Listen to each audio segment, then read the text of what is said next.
संबलपुर जिला कांग्रेस संगठन एक गुरुत्वपूर्ण समीक्षा बैठक अनुष्ठित हो जाइछि। ब्लॉक और पंचायत स्तर में दलीय कार्य केते दूर आगे एवं आगामी दिन में कांग्रेस को अधिक मजबूत करबा पई की पदक्षेप नियाजिबो से विस्तृत आलोचना करा जाइछि।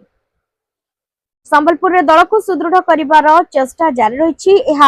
द्वितीय पर्याय कार्यक्रम होइतिबा बेले आसंता मासरे संबलपुर में एक विशाल रैली आयोजन करा जिवो। ओडिशा कांग्रेस प्रभारी लालाजी देसाई प्रभारी दायित्व नेबा परे प्रथम थर पई संबलपुर में पहुंचीबा परे एही समीक्षा बैठक अनुष्ठित हो जाइछि। एआईसीसी ओडिशा प्रभारी लालाजी देसाई